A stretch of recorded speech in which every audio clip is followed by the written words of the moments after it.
Praise the Lord. இப்பொழுது கர்த்தருடைய வார்த்தையை நம்ம கேட்க போகிறோம். அம்மா அவர்கள் வந்து செய்தி கொடுக்க போகிறாங்க. அதுக்கு முன்பதாக ஒரு பாடலை நம்ம தலைமை போதகர் அடிக்கடி பாடுகிற பாடலை தம்பி ஜாஷுவா அவர்கள் பாடுவார்கள். இயேசு நல்லவர்.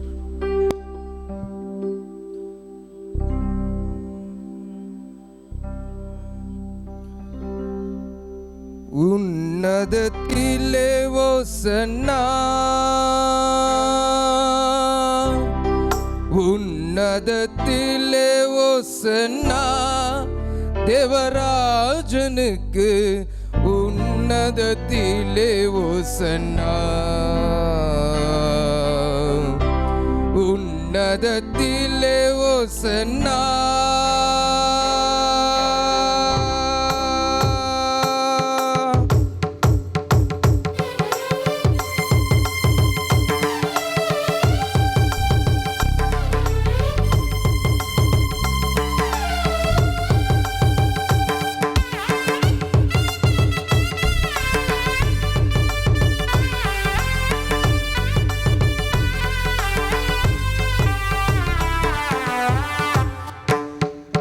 உன்னதத்திலே ஓசன்னா,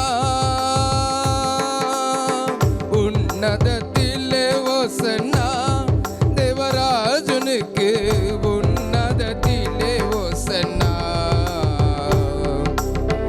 உன்னதத்திலே ஓசன்னா. மரியின் மேல் வஸ்திரம் போட்டார், மிதியடிக்கு வஸ்திரம் விரித்தார், முன்னடப்போர் பின்னடப்போர் மரியின் மேல் வஸ்திரம் போட்டார், மிதியடிக்கு வஸ்திரம் விரித்தார், முன்னடப்போர் பின்னடப்போர் ஓசன்னா ஓசன்னா பாட. உன்னதத்திலே ஓசன்னா,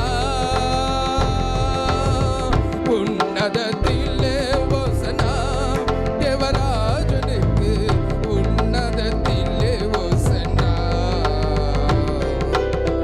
உன்னதத்திலே ஓசன்னா.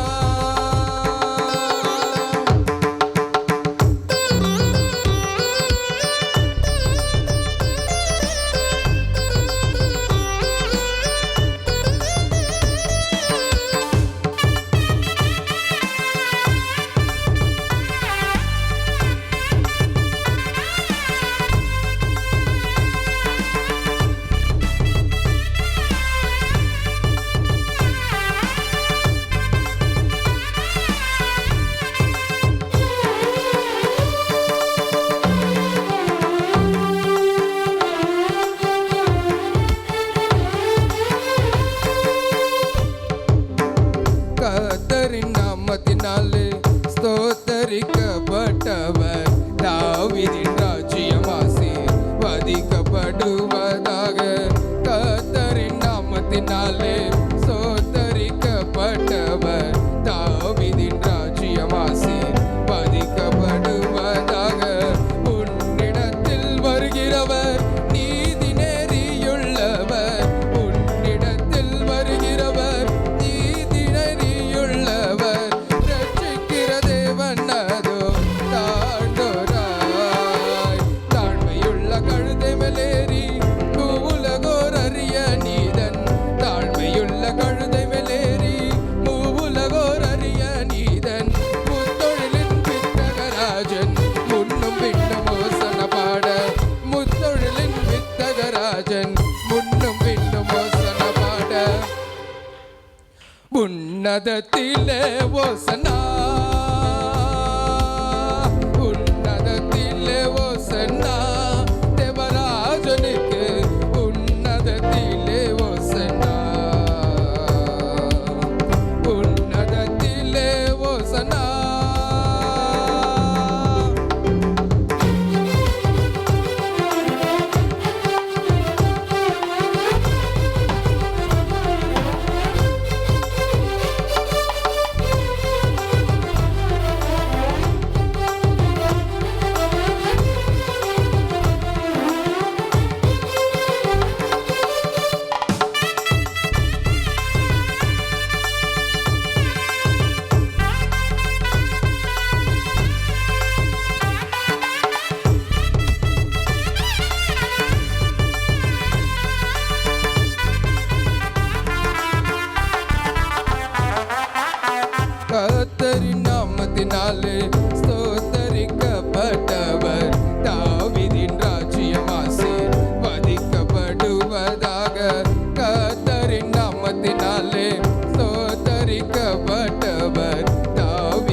தொழிலின் வித்தகராஜன் முன்னும் பின்னும் ஓசன பாட உன்னதத்திலே ஓசனா தேவராஜனுக்கு உன்னதத்திலே ஓசனா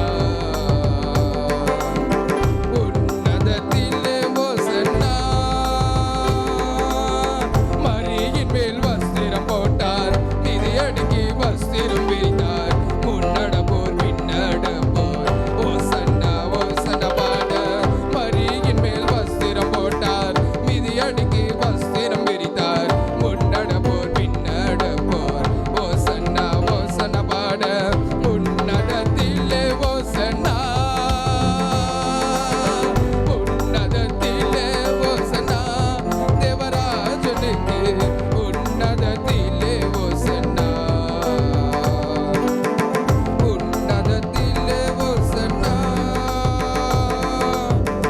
உன்னதத்திலே ஓசன்னா உன்னதத்திலே ஓசன்னா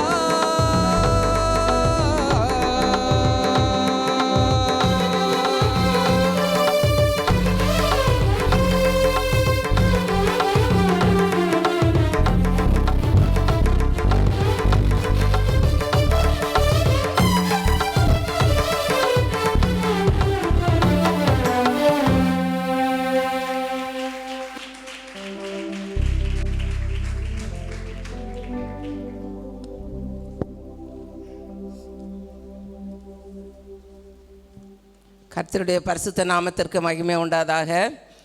எல்லாரும் சந்தோஷமாக இருப்பீங்கன்னு நான் கர்த்தருக்குள் நினைக்கிறேன். ஹல்லேலூயா, ஹல்லேலூயா. ஒரு நிமிஷம் கரங்களை தட்டலாமா? ஹல்லேலூயா.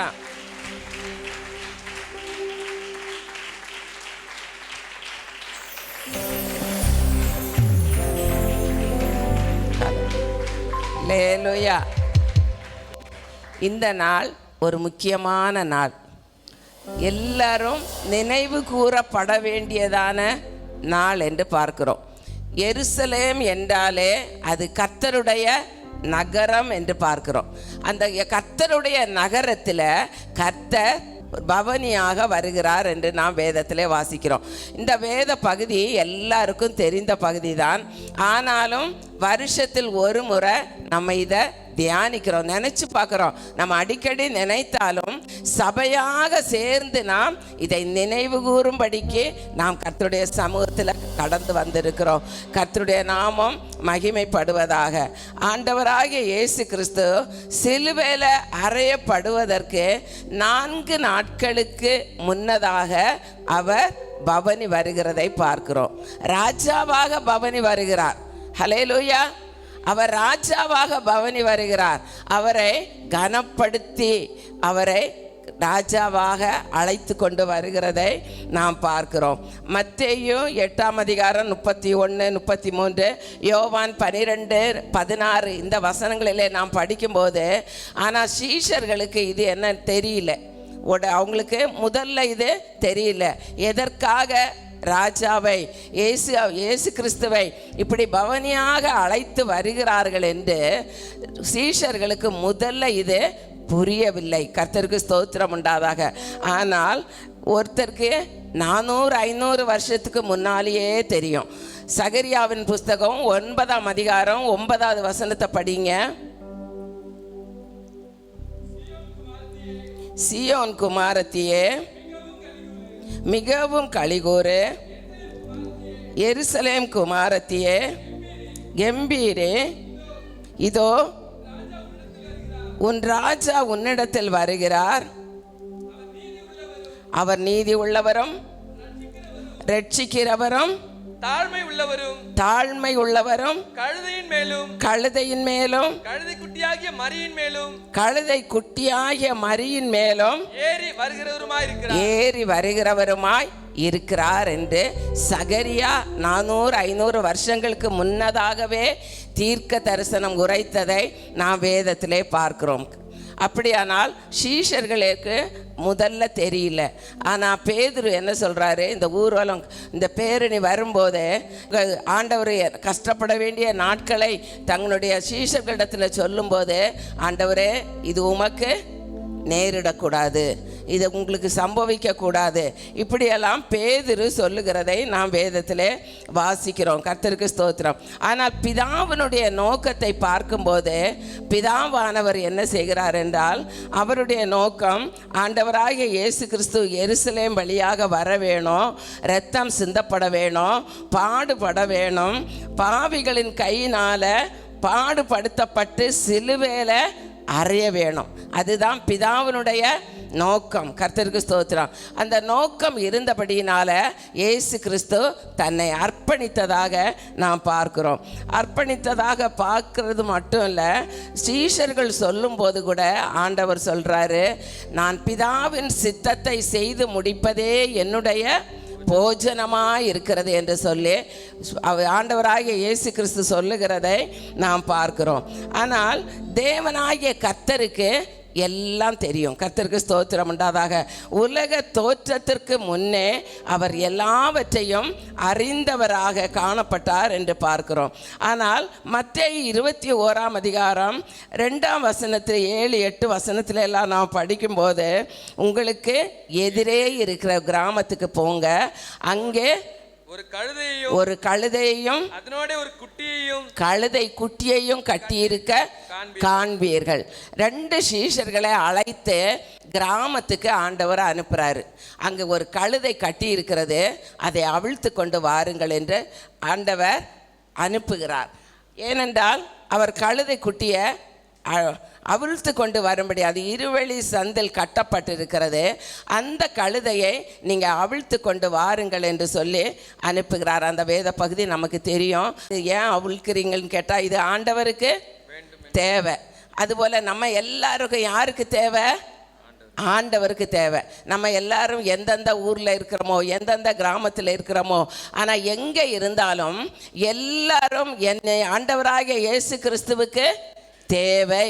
அதனால தான் நம்ம எல்லாரையும் அவர் அழைத்து கர்த்தருடைய சமூகத்தில் கொண்டு வந்திருக்கிறார். ஹல்லேலூயா, ஹல்லேலூயா. அந்த கழுதையை பற்றி பார்க்கும்போது, அது ஒரு காலம் ஒருவராக அந்த இதில் ஏறினதே இல்லை, யாருமே பயன்படுத்தினதே இல்லை. அந்த காலத்தில் கழுதைகளுக்கு மிகவும் அது பணக்கார வீட்டில் தான் இருக்கும். அது மட்டுமல்ல, அது ராஜாக்கள் தான் அதை பயன்படுத்துவார்கள் என்று பார்க்கிறோம். கர்த்தருக்கு ஸ்தோத்திரம்.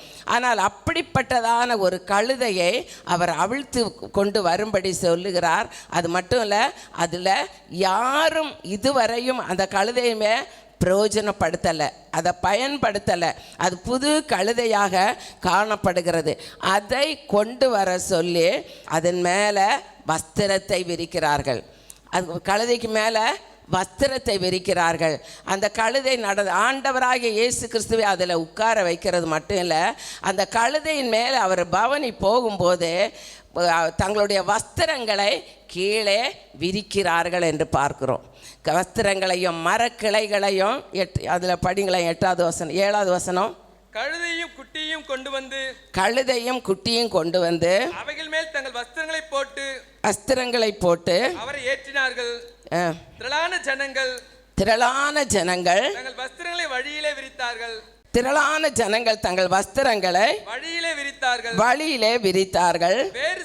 வேறு சிலர் மரக்கிளைகளை தரித்து வழியிலே பரப்பினார்கள். முன் நடப்பாரும் பின் நடப்பாரும் திரளான ஜனங்கள் தாவீதின் குமாரனுக்கு ஓசன்னா என்று ஆர்ப்பரித்தார்கள் என்று பார்க்கிறோம். அப்படியானால் நம்முடைய வாழ்க்கையில் நாம் பார்க்கும்போது, ஆண்டவராகிய இயேசு கிறிஸ்து ஒரு கிராமத்தில், ஒரு வீட்டில், ஒரு வீதியிலே கட்டியிருந்த ஒரு கழுதையை அவிழ்த்து கொண்டு வர செய்து அதில் வஸ்திரங்களை விரித்து, அவர் நடப்பதற்கு வஸ்திரங்களையும் மரக்கிளைகளையும் விரித்து கழுதையின் மேல் அவர் பவனி போகிறதை பார்க்கிறோம். ஆனால் அவர் அவிழ்த்து கொண்டு வருவதற்கு முன்னால் அந்த கழுதை ஒரு கட்டப்பட்ட நிலைமையில காணப்பட்டது என்று பார்க்கிறோம். அந்த கட்டப்பட்ட கழுதையை தேவன் கொண்டு வந்து அதை பயன்படுத்துகிறதை பார்க்கிறோம். இதுவரையும் அதை யாருமே பயன்படுத்தலை, கட்டி வைத்திருக்கிறார்கள். கட்டி வைத்திருக்கிற அந்த கழுதையை கொண்டு வந்து பயன்படுத்துவது போல நம்முடைய வாழ்க்கையில் நாம் ஒவ்வொருவரும் கட்டப்பட்ட நிலைமையிலே வந்திருக்கிறோம். ஏன்னா ஒவ்வொருவருடைய வாழ்க்கை பார்க்கும் இப்பொழுது நாம் எல்லாரும் கர்த்தரை அறிந்திருக்கிறோம், நாம் அவருடைய இரத்தத்தினால் கழுவப்பட்டிருக்கிறோம், அவருடைய பிள்ளைகளாய் நாம் காணப்பட்டிருக்கிறோம். எல்லாம் இப்பொழுது நாம் கர்த்தருடைய பிள்ளைகளாக இருக்கிறோம், சரிதான். ஆனால் இதற்கு முன்னால் அநேக கட்டப்பட்ட நிலைமையில தான், பாவத்திலேயும் அக்கிரமத்திலேயும் அநியாயத்திலேயும் கட்டப்பட்ட நிலைமையில இருந்த ஒவ்வொருவரையும் கர்த்தர் என்ன செய்கிறார்? இது எனக்கு, நீங்கள் எனக்கு வேண்டும், நீங்கள் ஒவ்வொருவரும் எனக்கு வேண்டும் என்று சொல்லி அவருடைய அனாதி சித்தத்தின்படி, அவருடைய அனாதி தீர்மானத்தின்படி நம்மை அவர் இந்த இடத்துல கொண்டு வந்திருக்கிறார். அப்படி தானே? ஹல்லேலூயா, ஹல்லேலூயா. நாம் அவரை தேடி போகவில்லை, அவர் நம்மை தேடி வந்திருக்கிறார். அப்போ தேடி வந்திருக்கிறார் என்றால் நம் ஒவ்வொருவரையும் ஆண்டவராக இயேசு கிறிஸ்து நேசிக்கிறவராக இருக்கிறார். நம்ம அவர் நேசிக்கிறபடியினால தான் நம்ம எந்த இடத்துல இருந்தாலும் நம்மை அவர் தேடி வந்து நம்மை அழைத்து கர்த்தருடைய சமூகத்தில் கொண்டு வந்திருக்கிறார். அப்போ அது மட்டும் இல்லை, இந்த நாட்களில் கூட அநேகர் பலவிதமான பாவங்களில் கட்டப்பட்டவர்கள் இருக்கிறார்கள். கர்த்தருக்கு ஸ்தோத்திரம் உண்டாதாக. எப்படி என்றால் சிலருடைய வாழ்க்கையில் பார்க்கும்போது அவங்களுக்கு உலக ஆசை, கர்த்தரை நம்பி வந்தாலும் கர்த்தரை அதிகமாக தொழுது கொண்டாலும் அந்த உலக ஆசை சிலர் என்ன செய்யலை, விடவே இல்லை. கர்த்தருக்கு ஸ்தோத்திரம் உண்டாதாக. உலக ஆசை விடலை, சிற்றின்பங்கள். அது மட்டும் இல்லை, பாருங்கள், எந்த பொருளை பார்த்தாலும் அதை வாங்கிக்கணும். அது பணம் இருக்குதோ இல்லையோ, இஎம்ஐயில் வாங்கலாமா கடனில் வாங்கலாமா அதை பற்றி கவலைப்படுறதே இல்லை. பொருள் ஆசை. அது மட்டும் இல்லை, சில இச்சைகள். கர்த்தருக்கு ஸ்தோத்திரம். இப்படி பலவிதமான பாவங்கள் ஒரு சிலரை கட்டி வைத்திருக்கிறது. அந்த கட்டுகளிலிருந்து நம்ம என்ன செய்யணும்? அவிழ்க்கப்பட வேணும். அப்படி அவிழ்க்கப்படும் போது நாம் கர்த்தருக்கு பிரியமுள்ள சாட்சிகளாக வாழ முடியும். சிலருக்கு தீராத பயம், எதற்கெடுத்தாலும் பயந்து காணப்படுவார்கள். இதெல்லாம் ஒரு அடிமைத்தனம். நம்மை அதை கட்டி வைத்திருக்கிறது, பாவம் கட்டி வைத்திருக்கிறது. கர்த்தருடைய பிள்ளைகள் தைரியமாய் கிருபாசன தண்டையில் காணப்பட வேணும். ஏனென்றால் நம்முடைய தேவன் ஜீவிக்கிறவர் ஆகினால நாமும் ஜீவிக்கிறோம். கர்த்தர் நமக்காக யாவையும் செய்து முடிப்பார். கர்த்தருக்கு ஸ்தோத்திரம் உண்டாதாக. அப்படி கட்ட அவிழ்க்கப்பட வேணுமானால் நாம் என்ன செய்ய வேணும்? அவருடைய சித்தத்திற்கு நம்மை ஒப்பு கொடுக்க வேணும். கொலோசியருக்கு எழுதின நிருபம் 2ஆம் அதிகாரம் 6வது 7வது வசனத்தை நாம் படித்தோமானால், கர்த்தராகிய கிறிஸ்து இயேசுவை ஏற்றுக்கொண்டபடியே அவருக்குள் வேர் கொண்டவர்களாகவும் அவர் மேல் கட்டப்பட்டவர்களாகவும் அவருக்குள் நடந்து கொண்டு நீங்கள் போதிக்கப்பட்டபடியே விசுவாசத்தில் உறுதிப்பட்டு ஸ்தோத்திரத்தோடே அதில் பெருகுவோமாக. ஹல்லேலூயா, ஹல்லேலூயா. ஏனென்றால் ஆண்டவர் நமக்கு விசுவாசம், நம்பிக்கை, அன்பு என்கிறதான ஒரு ஃபார்முலாவை கொடுத்திருக்கிறார். அதன்படி கர்த்தருடைய வார்த்தையின்படி நாம் அதிலே சார்ந்து வாழ வேணும். கர்த்தராகிய கிறிஸ்து இயேசுவை ஏற்றுக்கொண்டபடியே அவருக்குள் வேர் கொண்டவர்களாக இருக்கணும். கர்த்தருக்கு ஸ்தோத்திரம் உண்டாதாக. விசுவாசத்தில், அன்பில், ஐக்கியத்தில், எல்லாவற்றிலேயும் வேர் கொண்டவர்களாய் காணப்பட வேணும் என்று சொல்லி கொலோசியர் எழுதியிருக்கிறதை பார்க்கலாம். அவர் மேல் வேர் கொண்டவர்களாகவும் அவர் மேல் கட்டப்பட்டவர்களாகவும் அவருக்குள் நடந்து கொண்டு போதிக்கப்பட்டபடியே விசுவாசத்தில் உறுதியாய் காணப்படணும். யார் என்ன சொன்னாலும் நம்ம இடம் கொடுக்கவே கூடாது. உங்களுக்கு நீங்கள் ஆலயத்துக்கு போகிறீங்க, ஆனால் உங்களுக்கு ஆசீர்வாதம் இல்லை. நீங்கள் ஆலயத்துக்கு போகிறீங்க, ஆனால் நீங்கள் சந்தோஷமாக இல்லை, நீங்கள் சமாதானமாக இல்லை. யார் நம்ம குழப்பினாலும் நம்முடைய வாழ்க்கையில் நாம் தைரியமாய் காணப்பட வேணும். ஏனென்றால் நாம் விசுவாசித்து இருக்கிறவர் இன்னார் என்று அறிந்திருக்கிறோம். ஏன்னா சில குடும்பங்களிலே சில பிரச்சனைகள் வருகிறது, சில வியாதிகள் வருகிறது, சில ஆக்சிடெண்ட்டுகள் வருகிறது. இதெல்லாம் பார்த்த உடனே நீங்கள் ஆலயத்துக்கு போகிறீங்க, அதனால் உங்களுக்கு எந்த பிரயோஜனமும் இல்லை. நம்ம தூற்றுகிறவர்கள் தூற்றுவார்கள். ஆனால் நாம் நினைத்து கொள்ள வேண்டியது, என் இயேசு என்னோடு கூட இருக்கும்போது எனக்கு எந்த பிரச்சனை வந்தாலும், எனக்கு எந்த போராட்டம் வந்தாலும் அவர் என்னை கைவிடவே மாட்டார். ஹல்லேலூயா. என்னை விட்டு விலகவே மாட்டார். எனக்கு சோதனை வந்தாலும் அதில் இருந்து என்னை விடுவிக்க ஒரு வல்லமை உள்ள தேவன் இருக்கிறார். ஹல்லேலூயா. அந்த நம்பிக்கை நமக்குள்ளே இருக்கிறது வரையிலேயும் சாத்தான் நம்மை தோற்று போக பண்ண முடியவே முடியாது. சத்துரு விழ தள்ளுவான். ஆனால் நாம் என்ன செய்யணும்? எழுந்து நிமிர்ந்து நிற்கணும். எனக்கு இந்த போராட்டம் வந்துச்சா பரவாயில்ல, எனக்கு இந்த கஷ்டம் வந்துச்சா, எனக்கு இந்த வியாதி வந்துச்சா பரவாயில்ல, தேவன் என்னை விடுவிப்பார். நான் அவருடைய பிள்ளை, என்னை அவர் மறக்க மாட்டார், என்னோடு கூட இருப்பார், என்னை தேற்றுவார், என்னை ஆற்றுவார், என்னை அரவணைப்பார். சத்துருக்களுக்கு முன்பாக என் ஜனத்தின் நடுவில் என்னை மனதார உயர்த்தி வைப்பார் என்கிறதான அந்த நம்பிக்கையோடு நாம் கடந்து போவோமானால் கட்டாயம் நாம் என்ன செய்ய மாட்டோம்? தோற்று போகவே மாட்டோம். கர்த்தர் நம்மை தோற்று போக விடவே மாட்டார். ஹல்லேலூயா. அப்படிப்பட்ட இயேசுவை நாம் தெய்வமாய் கொண்டிருக்கிறோம். கர்த்தருக்கு ஸ்தோத்திரம். நாம் மட்டும் என்ன செய்ய வேண்டும்? நம்முடைய மனம் விரும்புகிறபடி நாம் வாழக்கூடாது. கர்த்தருடைய சித்தத்தின்படி நாம் வாழ பிரயாசப்பட்டு கொண்டே இருக்கணும். கர்த்தருக்கு ஸ்தோத்திரம். இயேசு தம்மை விசுவாசித்த யூதர்களை நோக்கி, நீங்கள் என் உபதேசத்தில் நிலைத்திருந்தால் மெய்யாகவே எனக்கு சீஷராயிருப்பீர்கள், எனக்கு பிள்ளைகளாயிருப்பீர்கள் என்று சொல்லி வாக்கு கொடுத்திருக்கிறார்.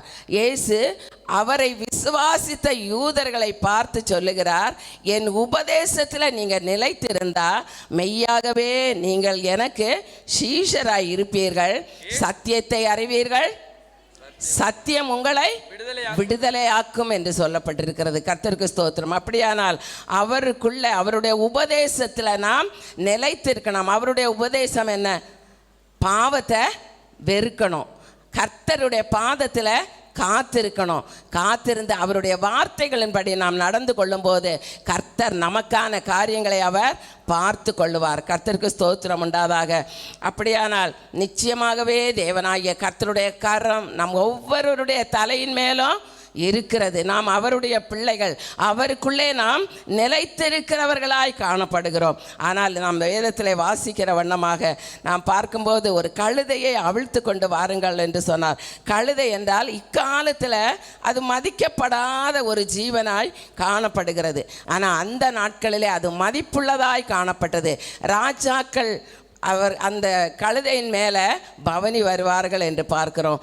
நாம் வேதத்தில் படிக்கிறோம். 1 ராஜாக்கள் 1 அதிகாரம் 33-34 வசனத்தில் நாம் படிக்கும்போது, தாவீது ராஜா தன் மகன் சாலமோனை ராஜாவாக்கும் போது கோவேறு கழுதையின் மேல் ஏற்றி இஸ்ரவேலின் மேல் ராஜாவாக அபிஷேகம் பண்ணி எக்காலம் ஊதி சாலமோன் ராஜா வாழ்க என்று சிங்காசனத்தில் அமர வைத்தார்கள்.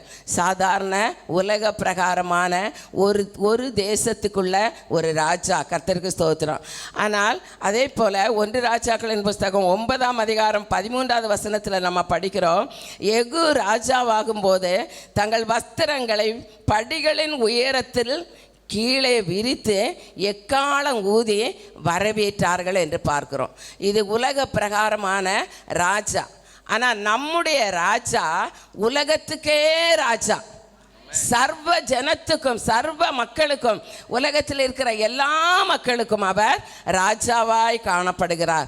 ஒரு தேசத்துக்கோ ஒரு பட்டணத்துக்கோ இல்லை, அகில உலகத்துக்கே நம்முடைய தேவன் ராஜாவாய் இருக்கிறார். கர்த்தருக்கு ஸ்தோத்திரம்.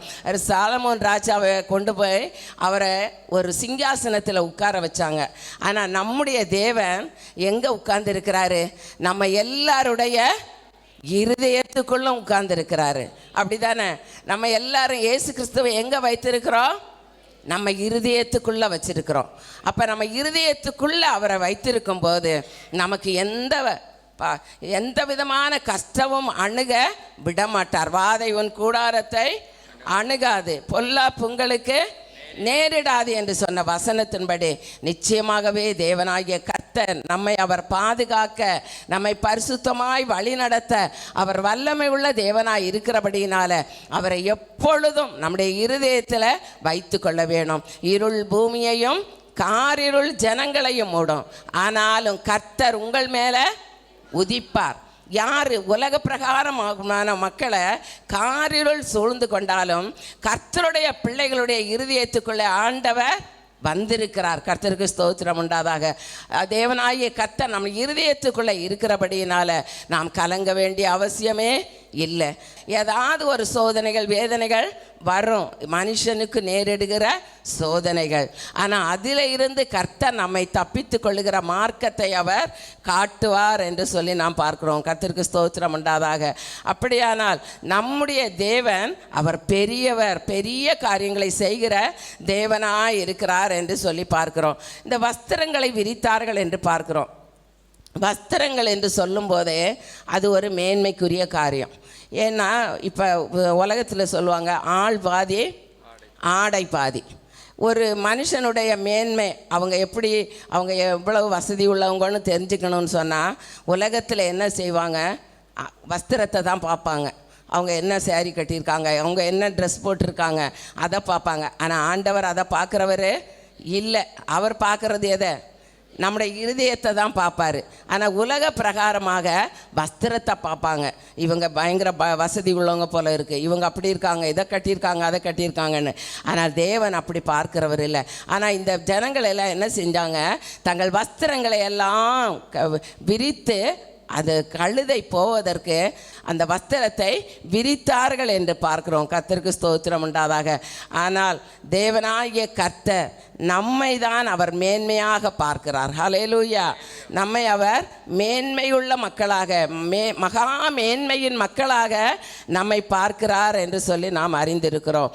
அது மட்டுமில்லை, இயேசு ராஜாவை அழைத்து சென்று அவர் நம்ம ஒவ்வொருவரையும் நம்முடைய இருதயத்துக்குள்ள அவர் சிங்காசனத்தில் உட்கார்ந்திருக்கிறார். தன்னுடைய சீஷர்களும் பெரிய ஜனக்கூட்டம், ஏன்னா அவரிடத்திலிருந்து நன்மையை பெற்றுக்கொண்டவர்கள் அநேகர். நம்ம வேதத்தில் வாசிக்கிறோம், அவர் போகிற இடமெல்லாம் அற்புதம், அவர் போகிற இடமெல்லாம் நன்மைகள் நடக்கிறது. எந்த வியாதிக்காரர்களை கொண்டு வந்தாலும் அங்கே சுகமாகிறது. கர்த்தருக்கு ஸ்தோத்திரம் உண்டாதாக. அது மட்டுமல்ல, மரித்தவர்களை தேவன் உயிரோடு எழுப்பினார் என்று பார்க்கிறோம். இதையெல்லாம் கேள்விப்பட்ட உடனே ஆண்டவருக்கு பின்னால் ஒரு கூட்டம் ஜனம் வருகிறது. கர்த்தருக்கு ஸ்தோத்திரம். எண்ணிக்கைக்கு அடங்காத மக்கள் கூட்டமாக ஆண்டவர் பவனி வரும்போது அவர்கள் கூட வந்துக்கிட்டே இருக்கிறாங்க. வந்துட்டு வசனம் சொல்லுகிறது, முன்னடப்பாரும் பின்னடப்பாரும் திரளான ஜனங்கள் தாவீதின் குமாரனுக்கு ஓசன்னா, கர்த்தரின் நாமத்தினாலே வருகிறவர் ஸ்தோத்தரிக்கப்பட்டவர், உன்னதத்திலே ஓசன்னா என்று சொல்லி ஆர்ப்பரித்தார்கள் என்று பார்க்கிறோம். எல்லாரும் ஆர்ப்பரித்தார்கள். கர்த்தருக்கு ஸ்தோத்திரம். அவர் எருசலேமுக்குள் பிரவேசிக்கையில் நகரத்தார் யாவரும் அதிசயப்பட்டு இவர் யார் என்று விசாரித்தார்களாம். அப்பொழுது அதற்கு ஜனங்கள், இவர் கலிலேயாவில் உள்ள நாசரேத்தில் இருந்து வந்த தீர்க்கதரிசியாகிய இயேசு என்று சொன்னார்களாம். கர்த்தருக்கு ஸ்தோத்திரம் உண்டாதாக. இவங்க எல்லாரும் சேர்ந்து ஆண்டவரை மதிப்பாக கழுதையின் மேலே உட்கார வைத்து பவனியாக அழைத்து வந்தாலும் ஆண்டவர் எங்கே போனார் தெரியுமா?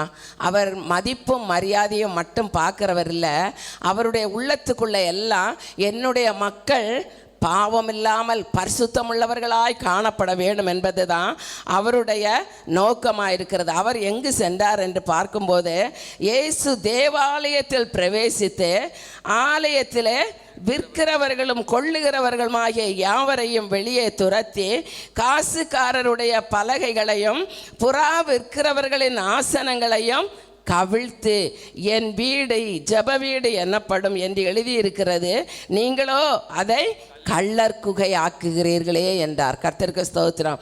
அவர் வெறும் கனத்தையும் மேன்மையும் பார்க்கிறவர் இல்லை, அவர் எல்லாரும் கனப்படுத்துகிறார்கள். ஆனாலும் இன்னும் யார் யார் பாவத்திலேயும் அக்கிரமத்திலேயும் இருக்கிறார்களோ அவர்களும் கர்த்தரை அறிந்து கொள்ள வேணும், அவருடைய அன்பை ருசிக்க வேணும், அவரிடத்திலிருந்து நன்மையை பெற்றுக்கொள்ள வேணும் என்பதே அவருடைய வாஞ்சையா இருக்கிறது. கர்த்தருக்கு ஸ்தோத்திரம். அதனால தான் அவர் இவ்வளவு மேன்மையான ஒரு அனுபவத்தில் வந்தாலும் அது அவர் போகிறார் ஆலயத்துக்குள்ள. என்னை இப்படி மேன்மைப்படுத்தினார்கள் என்று சொல்லி அவர் அப்படியே இருந்து விடவில்லை.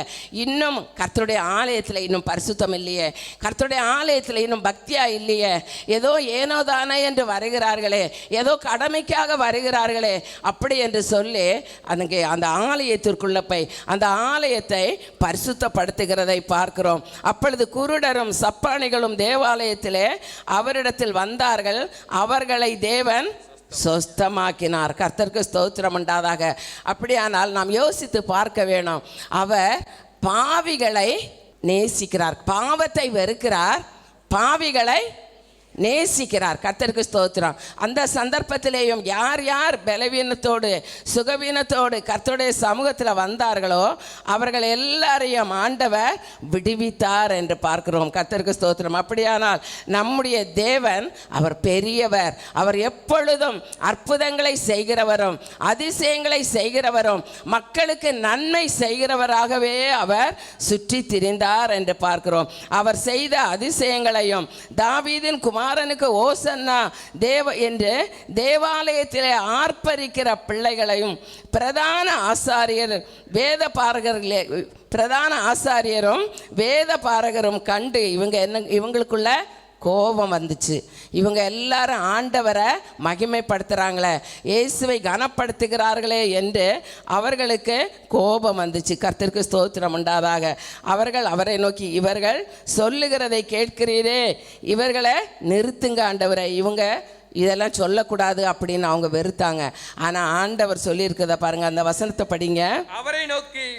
அவரை நோக்கி இவர்கள் சொல்லுகிறதை கேட்கிறீரோ என்றார்கள், இவர் சொல்லுகிறதை கேட்கிறீரோ என்றார்கள். அதற்கு இயேசு ஆம் கேட்கிறேன், குழந்தைகளுடைய வாயினாலும் பாலகருடைய வாயினாலும் துதி உண்டாகும்படி செய்தீர் என்பதை நீங்கள் ஒரு காலம் வாசிக்கவில்லையா என்றார். கர்த்தருக்கு ஸ்தோத்திரம் உண்டாதாக.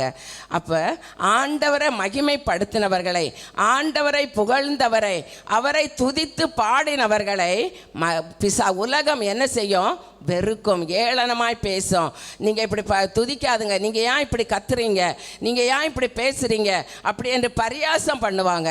ஆனால் ஆண்டவர் விரும்புகிறது நம்முடைய வாயில் இருந்து கர்த்தரை துதிக்கிற துதி எப்பொழுதும் இருக்கணும். அதுதான் சங்கீதக்காரன் 34ஆம் சங்கீதத்தில் சொல்லும்போது, கர்த்தரை நான் எக்காலத்திலும் ஸ்தோத்தரிப்பேன், அவர் துதி எப்பொழுதும் என் வாயில் இருக்கும் என்ற வசனத்தின்படி நாம் எப்பொழுதும் கர்த்தரை துதிக்கிறவர்களாக காணப்பட வேண்டியது அவசியமாக இருக்கிறது. கர்த்தருக்கு ஸ்தோத்திரம் உண்டாதாக.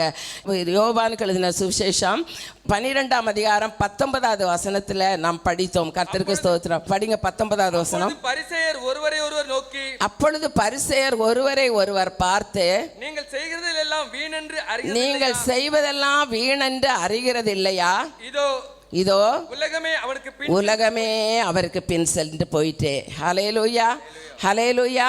அப்படியானால் நம்ம யார் பரியாசம் பண்ணினாலும் சரி, யார் நம்மை கேவலப்படுத்தினாலும் சரி, நீங்கள் ஏன் போகிறீங்க, ஏன் இப்படி கத்துறீங்க, எது சொன்னாலும் சரி, நாம் செய்ய வேண்டியது கர்த்தரை துதிக்கிற துதி நம்முடைய எப்பொழுதும் நம்முடைய வாயில் இருக்கணும். கர்த்தருக்கு ஸ்தோத்திரம். ஆனால் அவர்களும் கர்த்தரை ஆராதிக்காதவர்கள், கர்த்தரை துதிக்காதவர்கள் ஒரு நாள் தேவன் யார் என்பதை அறிந்து கொள்வார்கள். கர்த்தருக்கு ஸ்தோத்திரம் உண்டாதாக. இந்த வசனத்தில் நான் வாசித்த வண்ணமாக இயேசுவுக்கு எதிராக இருந்த பரிசேயர் ஒருவரை ஒருவர் பார்த்து, நீங்கள் செய்வது எல்லாம் வீணென்று அறிகிறது இல்லையா? இதோ உலகமே அவருக்கு பின் செல்கிறது. அப்படியானால் இது ஒரு குறிப்பிட்ட மார்க்கத்தார் மட்டுமல்ல, ஒரு குறிப்பிட்ட பட்டணத்தார் மட்டுமல்ல, உலகமே இயேசுவுக்கு பின்னால் செல்லுகிறது. பூமியின் கடைசி வரையிலேயும் கர்த்தருடைய சுவிசேஷம் அறிவிக்கப்பட வேணும். அப்பொழுதுதான் கர்த்தருடைய வருகையின் நாட்கள் இருக்கும். கர்த்தருக்கு ஸ்தோத்திரம் உண்டாதாக. அப்படியானால் நாம் ஒவ்வொருவரும் கர்த்தரை துதிக்கிறதும் ஸ்தோத்தரிக்கிறதும் நாம் வாழுகிறதான சாட்சியின் வாழ்க்கையை பார்த்து மற்றவர்களும் நம்முடைய ஆண்டவராகிய இயேசு கிறிஸ்துவை பின்னால் வருவாங்க. கர்த்தருக்கு ஸ்தோத்திரம். அவர்களும் துதிக்க வேண்டுமானால் நாம் கர்த்தருக்கு சாட்சியாக ஜீவிக்க வேணும். கர்த்தர் செய்த நன்மைகளை சாட்சியாக அறிவிக்க வேணும். கர்த்தருக்கு ஸ்தோத்திரம். அப்படி இருந்தால் கர்த்தர் நிச்சயமாகவே நம்மையும் ஆசீர்வதிப்பார், மற்றவர்களுக்கும் அது பிரயோஜனமாய் காணப்படும். அது மட்டும் இல்லை பாருங்க, அவர் வெறும் பவனி வந்தப்பட்டு போனது மட்டும் இல்லை. லூக்கா 19ஆம் அதிகாரம் 41, 42 வசனத்தை படிங்க. லூக்கா 19, 40, 41. அவர்களுக்கு அவர் பிரதித்திரமாக 41, 42. அவர் சமீபமாய் வந்தபோது நகரத்தை பார்த்து அதற்காக கண்ணீர் விட்டு அழுதார் என்று பார்க்கிறோம். கர்த்தருக்கு ஸ்தோத்திரம் உண்டாதாக. அவர் நகரத்தை பார்த்தபோது அதற்காக கண்ணீர் விட்டு அழுதாராம். ஏன் அழுதார்னா, முந்தின வசனங்களிலே நாம் படிக்கும்போது அவர் அப்பொழுது கூட்டத்தில், நான் முதல்ல சொன்னது போல, கூட்டத்தில் இருந்த பரிசேயரில் சிலர் அவரை பார்த்து, போதகரே உம்முடைய சீஷர்களை அதட்டுன்னு சொன்னாங்க. அவர்களுக்கு அவர் பிரதியுத்தரமாக, இவர்கள் பேசாமல் இருந்தால் கல்லுகளே கூப்பிடும் என்று உங்களுக்கு சொல்லுகிறேன். அப்போ இவ்வளவும் நான் செய்த அற்புதங்களையும் அடையாளங்களையும் போதனைகளையும் எல்லாவற்றையும் கேட்டு இன்னும் கர்த்தரை அறியாதபடிக்கு, பாவத்தை விட்டு விலகாதபடிக்கு உலகத்துக்கு நேராய் ஓடிக்கொண்டு இருக்கிறார்களே என்று சொல்லி அந்த நகரத்தை பார்த்து ஆண்டவர் கண்ணீர் விட்டு அழுதார் என்று பார்க்கிறோம். அவர் சமீபமாய் வந்தபோது நகரத்தை பார்த்து அதற்காக கண்ணீர் விட்டு அழுது, உனக்கு கிடைத்த இந்த நாளிலேயாகிலும் உன் சமாதானத்துக்கு ஏற்றவைகளை நீ அறிந்தாயானால் நலமாய் இருக்கும் என்று சொல்லி இருக்கிறார். கர்த்தருக்கு ஸ்தோத்திரம். நமக்கு கொடுக்கப்பட்ட இந்த நாள், இது எத்தனை நாள் போகும் என்று நமக்கு தெரியாது. உலகத்தில் நடக்கிற காரியங்களை பார்க்கும்போது கர்த்தருடைய வருகை நாட்கள் அது சீக்கிரமாக இருக்கிறபடியினால வசனம் சொல்லுகிறபடி, உனக்கு கிடைக்க இந்த நாளிலே ஆகிலும் உன் சமாதானத்துக்கு ஏற்றவைகளை நீ அறிந்தாயானால் நலமாய் இருக்கும். இப்பொழுதோ அவைகள் உன் கண்களுக்கு மறைவாய் இருக்கிறது என்று பார்க்கிறோம். நாம் வெறும் நம்முடைய குடும்பத்தில் சின்ன சின்ன பிரச்சனைகள், சின்ன சின்ன போராட்டங்கள், இதையே நாம் பெரிதுபடுத்தி கொண்டு இருக்கிறோம். கர்த்தருக்கு ஸ்தோத்திரம். வேண்டாம் எங்கள் அன்பான சகோதர சகோதரிகளே, நம்முடைய குடும்பத்தில் காணப்படுகிற சிற்சில பிரச்சனைகள், போராட்டங்கள், இது எல்லாவற்றையும் உதறி தள்ளிவிட்டு விசுவாசத்திலே நாம் உறுதியாய் தரித்திருக்கும் போது நமக்கு நியமித்திருக்கிற ஓட்டத்தில் நாம் பொறுமையோடு ஓட முடியும். கர்த்தருக்கு ஸ்தோத்திரம் உண்டாதாக. அப்போ அது மட்டும் இல்லை பாருங்க, வெளிப்படுத்தின விசேஷம் 7ஆம் அதிகாரம் 9, 10 வசனத்தை கூட படிங்க. வெளிப்படுத்தின விசேஷம். இவைகளுக்கு பின்பு நான் பார்த்தபோது இதோ சகல ஜாதிகளிலும் கோத்திரங்களிலும் ஜனங்களிலும் பாஷைக்காரிலிருந்து வந்ததும் ஒருவனும் எண்ணக்கூடாதுமான திரளான கூட்டமான ஜனங்கள் வெள்ளை அங்கிகளை தரித்து தங்கள் கைகளில் குருத்தோலைகளை பிடித்து சிங்காசனத்திற்கு முன்பாகவும் ஆட்டுக்குட்டியானவருக்கு முன்பாகவும் நிற்க கண்டேன். பாருங்க, இவைகளுக்கு பின்பு நான் பார்த்தபோது இதோ சகல ஜாதிகளிலும் கோத்திரங்களிலும் ஜனங்களிலும் பாஷைக்காரரிலும் இருந்து வந்ததும் ஒருவரும் எண்ணக்கூடாததுமான திரளான கூட்டமாகிய ஜனங்கள் வெள்ளை அங்கிகளை தரித்து தங்கள் கைகளில் குருத்தோலைகளை பிடித்து சிங்காசனத்திற்கு முன்பாகவும் ஆட்டுக்குட்டியானவருக்கு முன்பாகவும் நிற்க கண்டேன். ஹல்லேலூயா.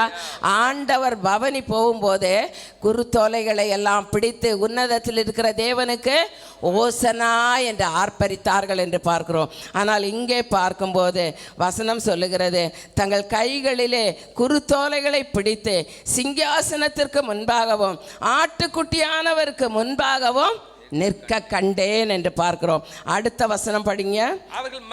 அவர்கள் மகா சத்தமிட்டு ரட்சிப்பின் மகிமை சிங்காசனத்தின் மேல் வீற்றிருக்கிற எங்கள் தேவனுக்கும் ஆட்டுக்குட்டியானவருக்கும் உண்டாவதாக என்று ஆர்ப்பரித்தார்கள். கர்த்தருக்கு ஸ்தோத்திரம்.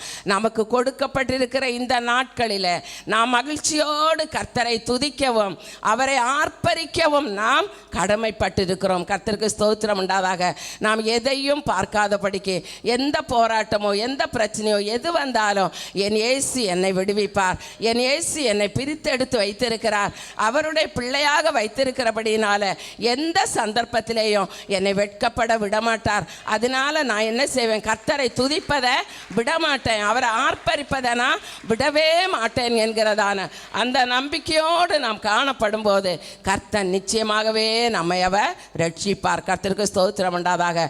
ஓசன்னா என்று ஆர்ப்பரித்தார்கள் என்றால், ஓசன்னா என்றால் இப்பொழுதே ரட்சியும், ஹல்லேலூயா, இப்பொழுதே ரட்சியும், இப்பொழுதே எங்களை விடுவியும் என்று சொல்லி அவர்கள் ஆர்ப்பரித்தது போல நாமும் கூட நம்முடைய வாழ்க்கையில் கர்த்தரை துதிக்கவும் ஸ்தோத்தரிக்கவும் நாம் எப்பொழுதும் ஆயத்தமாய் காத்திருப்போமானால் நம்முடைய நம்பிக்கை அவர் மட்டும்தான். கர்த்தருக்கு ஸ்தோத்திரம் உண்டாதாக. ஆண்டவராகிய இயேசு கிறிஸ்து பவனி வந்ததான அந்த நாட்களில் அவர் கழுதையின் மேலே ஏறி வந்தார். கர்த்தருக்கு ஸ்தோத்திரம் உண்டாதாக. கட்டப்பட்டிருந்த ஒரு கழுதையை அவர் தேடி பிடித்து அதன் மேலே ஏறி உட்கார்ந்து பவனி வந்தது போல நாமும் கூட எந்தெந்த பாவங்களில் பாவ கட்டுகள் சாப கட்டுகளிலே இருந்ததான நம்மை அவர் தேடி வந்து நம்மை அவர் அழைத்து கர்த்தருடைய சன்னிதானத்திலே நம்மை கொண்டு வந்து நிறுத்தி இருக்கிறார் என்று சொன்னால் அவர் நம்மேல் வைத்த அன்பு பெரியது. கர்த்தருக்கு ஸ்தோத்திரம் உண்டாதாக. நாமும் கூட நம்முடைய ஆண்டவராகிய இயேசு கிறிஸ்துவை இன்னும் அதிகமாக அவர்கள் திரளான ஜனங்கள், எண்ணிக்கைக்கு அடங்காத ஜனங்கள் தங்கள் கைகளிலே குருத்தோலைகளை பிடித்து கர்த்தரை ஆர்ப்பரித்தது போல நாமும் ஆர்ப்பரிப்போம். கர்த்தர் நிச்சயமாகவே நாம் ஒவ்வொரு குடும்பங்களையும் கர்த்தர் ஆசீர்வதிப்பார். கர்த்தருக்கு ஸ்தோத்திரம். நாம் ஒவ்வொரு நாளும் கர்த்தருடைய சமூகத்தில் ஜெபித்து கொண்டே வருகிறோம்.